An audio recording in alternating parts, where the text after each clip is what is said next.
Seventh exercise 5.2 है maths में। इसमें बहुत सारे कोण दे रखे हैं। देखो, संगत कोण है, एकांतर कोण है, और एक अक्षर है तिर्यक रेखा, और समांतर रेखा, अंतः कोण, बाह्य कोण। ये क्या होते हैं, ये हम इस एक्सरसाइज में सीखेंगे। ठीक, तो इसके लिए मैं तुम्हारे लिए ये पतली पतली डंडियों को जोड़ करके कुछ बना रखा है। इसको देखो, ये एक रेखा है, ये दूसरी रेखा उसको तिरछी होकर के गई है, तीसरी रेखा, इसने भी इस रेखा को इस रेखा ने काट रखा है यहाँ पर। ऐसी इस रेखा को इस रेखा ने काटा है यहाँ पर। तो ये रेखा, ये जो आपस में से कटी हुई दिखाई दे रही हैं, इन रेखाओं को कहते हैं तिर्यक रेखा। जैसे दो रेखाएं गई, उसमें से तीसरी वाली ने उसको काट दिया। ये दो रेखाएं गई, इन्होंने तीसरी वाली ने इसको काट दिया, इस रेखा ने इसको काट दिया। या ये दो रेखाएं गई, इस रेखा ने तीसरी वाली ने इसको काट दिया। तो ये जो तीसरी रेखा है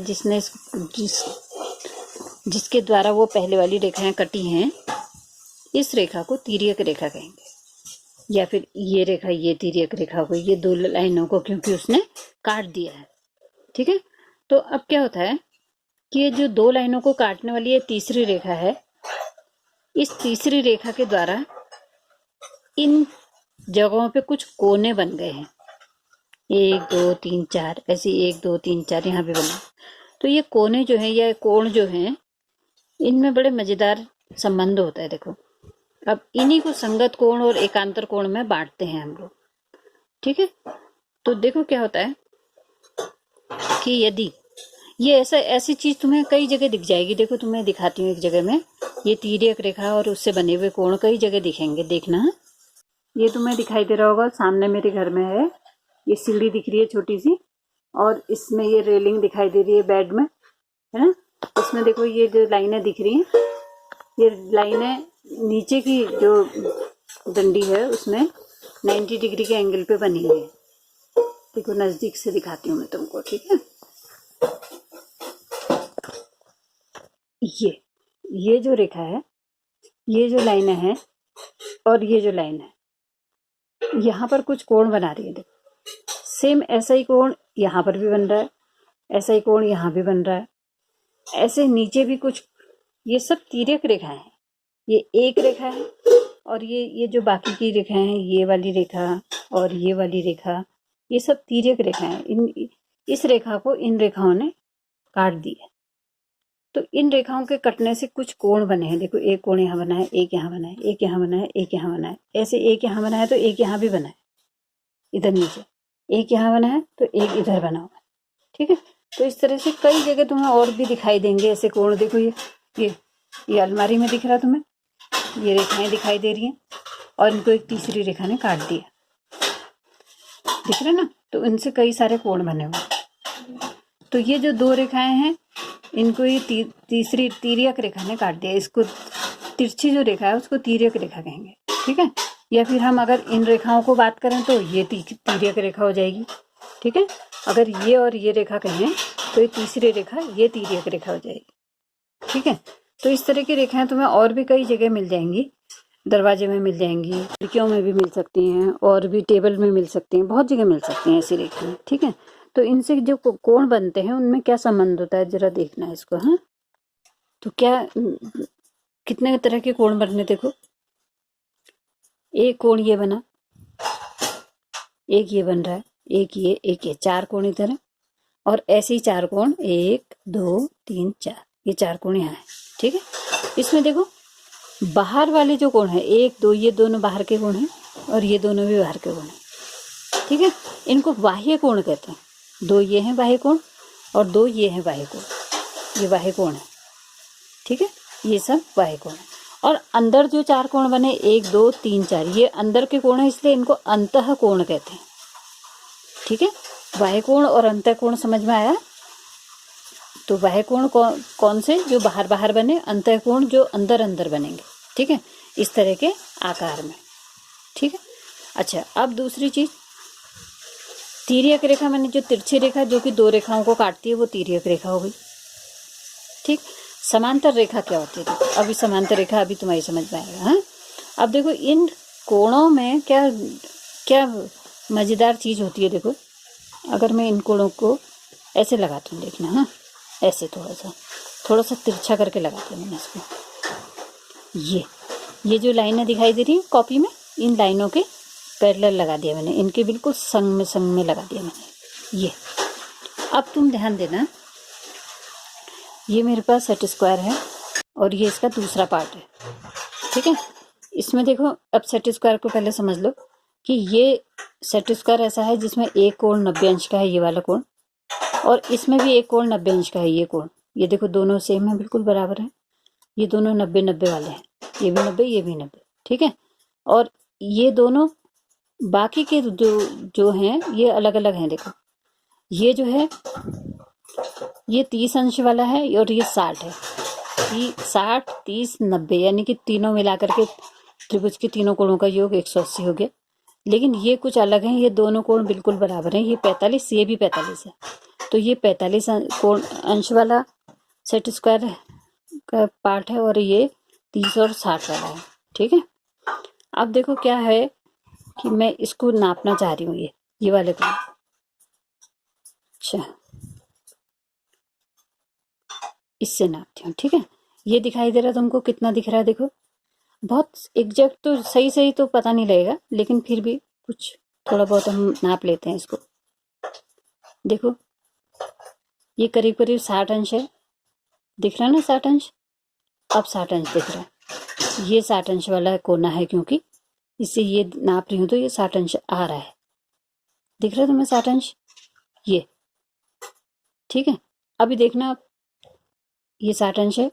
अब देखो ये वाला कोण, ये देखो ये लाइन है, इसमें ये भी 60 अंश है। ये अपने आप से नहीं है, ये मैंने कर रखा है।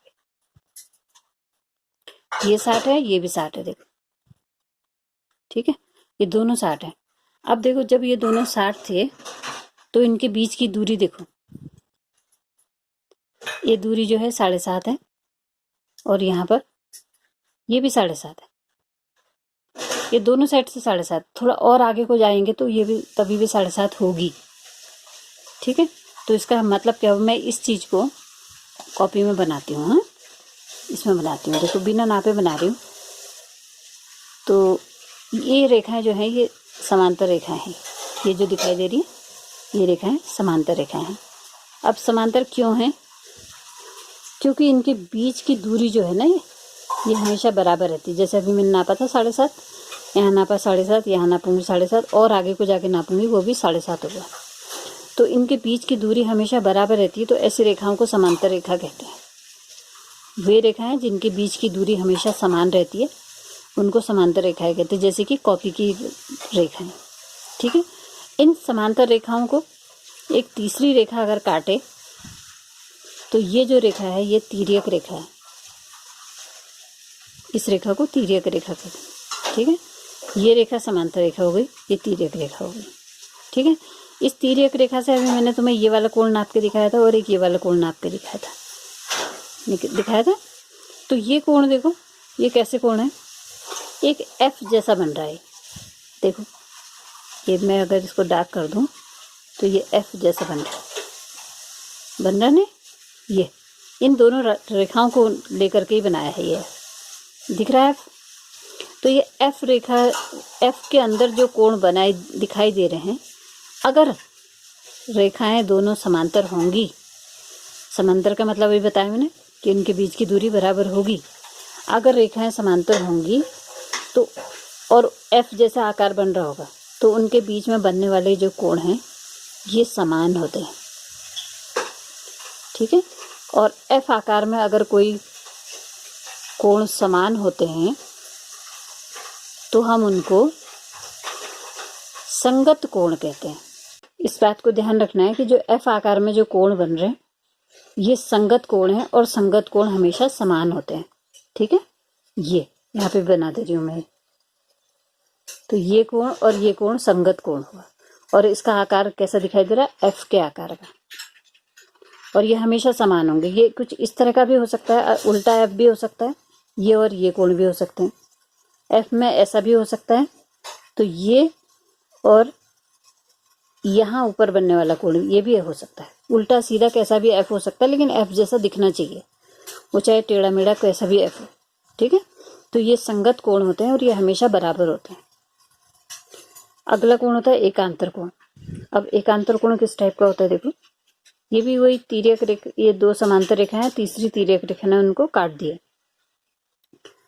अब देखो एकांतर कोणों में क्या होता है, जेड का आकार बनता है।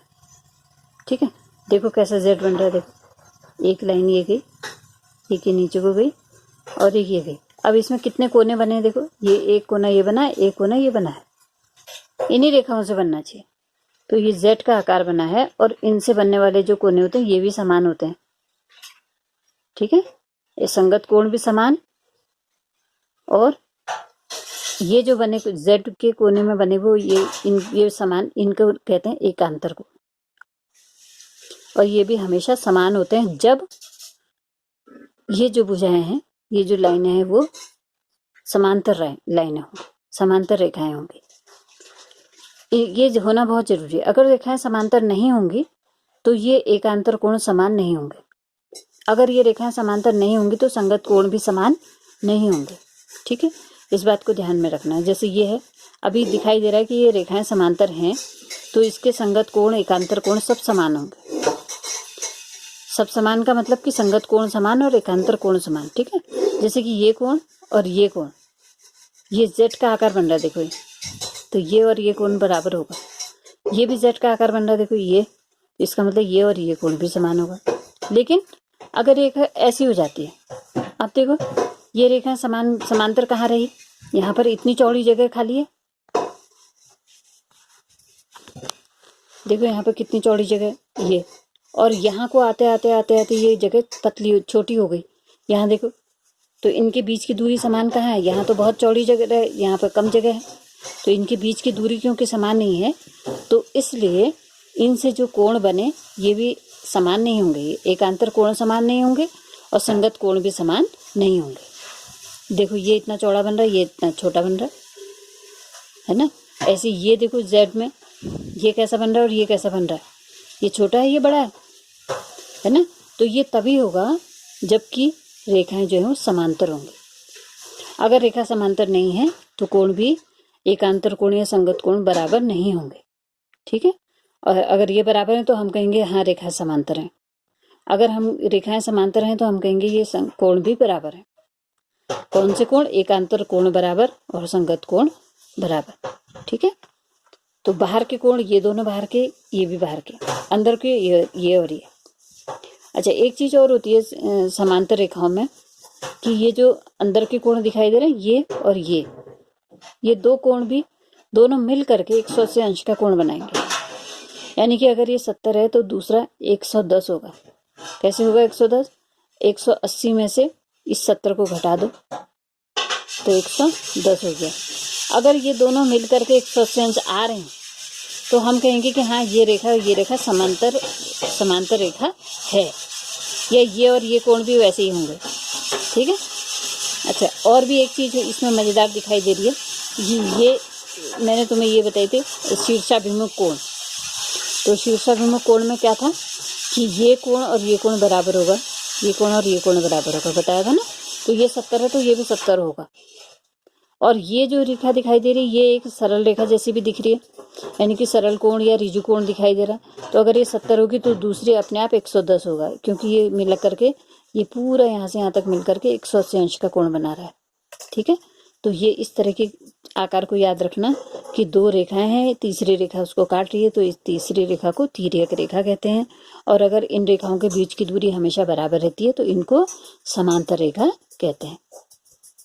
ठीक है, और संगत कोण एफ के आकार के जो कोण बनेंगे इस तरह के आकार में वो संगत कोण है, और एकांतर कोण जेड के आकार में होंगे जो कोण वो एकांतर कोण है। और ये अगर रेखाएं समांतर हैं तो ये समान होंगे, बराबर होंगे।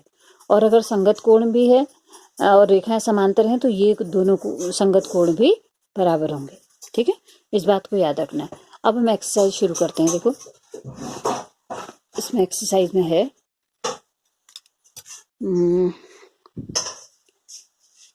इसी को देख रहे हैं, फिर से शुरू कर देते हैं। ठीक है, यदि L समांतर है एम के, देखो कैसे लिखा हुआ, एल रेखा एम के समांतर है।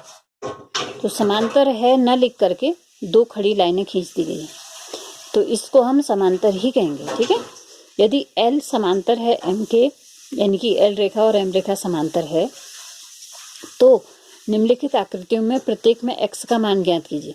तो एक्स कोण ये है, देखो अब यहाँ देखो, ये बाहर वाला 110 दिखा रखा है, ये अंदर क्या होगा। ठीक है, तो अब देखो ये कैसे, ये तो समांतर है कह रहे हैं। तो अभी मैंने तुम्हें बताया कि अगर हमको ये कोण है और इसके संग का ये वाला कोण पता लग जाए, तो ये कैसे कोण बने, देखो ये एफ का आकार बना नहीं, ये बन रहा है उल्टा एफ, तो ये जितना होगा उतना ही ये भी होगा। तो दिमाग में लगाना है कि ये कैसे निकालूं मैं। तो ये अगर पता लग जाए तो ये भी उतना ही होगा, क्योंकि ये संगत कोण है दोनों, है ना। एफ के आकार में क्या थे, संगति थे ना। तो इसको कैसे निकालेंगे, देखो 100, ये 180 अंश का कोण बन रहा है, 180 में से 110 कम कर दो तो अपने आप ये पता लग जाएगा। तो इसका आंसर हम कैसे बनाएंगे, पहले ये चित्र बनाएंगे हम, ये जो चित्र दिखाई दे रहा है, उसके बाद लिखेंगे 180 ऋण 110 बराबर 180 में से 110 कम करो 70 अंश। ठीक है, और कोण x बराबर भी 70 अंश होगा। बस ये आंसर आ गया हमारा। ठीक है, ऐसे इसको भी करेंगे फिर। कैसे, ये 100 है, देखो ये L और M ये भी समांतर हैं, तो ये 100 है, देखो इसके संग का ये F यहाँ पर भी बन रहा है, देखो ये और ये और ये दिख रहा है F, तो ये 100 है, तो ये x अपने आप 100 हो जाएगा। तो हम इसका आंसर लिखेंगे x इक्वल्स टू 100। क्यों 100 डिग्री, इसके आगे लिखेंगे कैसे कोण है, संगत कोण है। किसका संगत है, 100 का संगत है, इसलिए ये भी 100 होगा। ठीक है, अभी ये 80 है, अब ये इसकी कैसे यहाँ से मिलान करा जाए कि ये अच्छा ये खाली एक ही x बताया पूछा था, हाँ ठीक हो गया, फिर ये 80 हो गया, ये भी 100 हो गया, ये 100 है तो ये भी 100 हो गया। ठीक है, बाकी कुछ देखने की जरूरत ही नहीं है। ठीक है, x बराबर 100 हो जाएगा, देखो कुछ भी निकालने की जरूरत नहीं पड़ी। ठीक है, ऐसे यहाँ देखो ये रेखा और ये रेखा ये दोनों समांतर रेखा है, तो यदि ABC ये वाला कोण 70 है, तो DGC यानी कि ये वाला कोण कितना होगा। अब यहाँ पर भी तुम्हें F बना हुआ दिखाई दे रहा है, देखो एक ये गई लाइन और एक ये गई, दिखाई दे रहा है तिरछा F, तो ये 70 है तो ये भी 70 होगा। ठीक है, क्यों 70 होगा, क्योंकि ये दोनों भी 70 ये सॉरी संगत कोण है। ठीक है, ऐसा ही दूसरा कोण है DEF कोण ज्ञात कीजिए कह रहे हैं। DEF कहाँ है, देखो एक D है, ये E है, ये F है, यानी कि ये वाला कोण भी पता लगाओ करें। तो यहाँ पर क्या आकार दिखाई दे रहा है तुमको, यहाँ पर Z का आकार दिख रहा है या F का, मुझे तो F दिख रहा है, ये और ये देखो दिखाई दे रहा है उल्टा F, है ना। तो ये जब अगर 70 है तो ये भी 70 होगा। तो हम आंसर में क्या लिखेंगे, DGC बराबर 70 अंश और DEF भी 70 अंश होगा। आगे से लिख सकते हैं संगत कोण है। ठीक है, अच्छा नीचे दी हुई आकृतियों में निर्णय लीजिए कि क्या L और M समांतर हैं। देखो अगर ये दोनों कोण मिल करके 180 अंश बना रहे हैं तो L और M समांतर होंगी। अभी बताया था ना तुमको मैंने, अंतः कोण जो अगर अगल बगल वाले जो कोण है अगर वो दोनों मिल करके 180 अंश होते हैं तो वो दोनों रेखाएं समांतर रेखाएं। तो ये और ये अगर 180 हैं तो देख लें 126 में 44 जोड़ देते हैं, कितना आता है, 6 और 4 10 का 0 हासिल 1, 4 2 6 और 1 7, 1 का 1, 170 ही आया है। तो इसका मतलब ये समांतर रेखाएं नहीं है, ये 180 आना चाहिए था। तो ये समांतर रेखाएं L और M समांतर रेखाएं, L समांतर रेखा नहीं है M के, ऐसे लिखेंगे, समांतर को कट कर दिया। ठीक है, अच्छा यहाँ देखो ये तो खुद ही देखने में ही अंदाजा आ रहा है कि ये समांतर रेखा है ही नहीं, क्योंकि अगर इस रेखा को हम आगे को बढ़ाते जाएंगे और इस रेखा को भी आगे को बढ़ाते जाएंगे तो यहाँ पे मिल जाएगी ये, जबकि इनके बीच की दूरी इतनी रहनी चाहिए थी, यहाँ तो कम हो गई। तो ये एल और एम समांतर नहीं है, तो इसमें भी आगे से ये लिखेंगे एल समांतर नहीं है एम के। ठीक है, यहाँ देखो, यहाँ तो अलग अलग कोण दिखा रहे हैं, तो निकाल लेते हैं हम इसको। ठीक है, ये 57 है, देखो ये 57 है, इसके ठीक सामने वाला ये कोण भी 57 होगा, क्योंकि ये आमने सामने के कोण है, तो ये भी 57। अब 123 और 57 अगर मिल करके 180 अंश बन रहे हैं, तो ये दोनों रेखाएं समांतर होंगी। तो हम जोड़ के देख लेते हैं, 123 और 57 मिल करके कितना हो रहा है, देखें 7 और 3 10 का 0 हासिल 1, 5 2 7 और 1 हासिल 8, 1 का 1, देखो 180 आ रहा है। इसका मतलब एल और एम समांतर हैं, एल समांतर है एम के, ये सही है। ठीक है, अच्छा यहाँ पर देखो, ये तो देखने में अंदाजा रहा है ये समांतर नहीं होंगी, क्योंकि यहाँ पर ज्यादा दूरी है, यहाँ पर कम दूरी, यहाँ और ज्यादा हो गई देखो। और इसके आगे को अगर हम इसको बढ़ाएंगे तो ये जो है ये रेखा ऐसे जाती जाएगी और ये रेखा ऐसे जाएगी, कहीं पे मिल जाएंगी, तो ये तो समांतर हो ही नहीं सकते ना। तो समांतर रेखाएं कभी भी आगे से मिलती नहीं, आपस में कहीं भी नहीं मिलती। जैसे रेल की पटरियां होती है ना, दो ऐसे करके जाती हैं तो ऐसी जाती रहती हैं, तो ऐसे ये भी रेल की पटरियों की तरह चलती हैं। जैसे कि इसमें ऊपर वाले आकार में दिखा रखा ना, ये सीधी जाएगी और ये भी सीधी जाएगी, ये कभी आपस में मिलेंगे नहीं। इनको समांतर रेखा कहते हैं, इन ऐसी रेखाओं को समांतर रेखा नहीं कहते हैं। तो इसको तो सीधे सीधे हम कह सकते हैं कि ये समांतर एल रेखा समांतर नहीं है एम के। ठीक है, ये चारों चित्र भी बनेंगे, ये भी चित्र बनेगा, ये सब चित्र बनने वाले हैं। ठीक है, और ये चित्र भी बनेगा, ये चित्र, ये सभी अपनी कॉपी में करेंगे। ओके।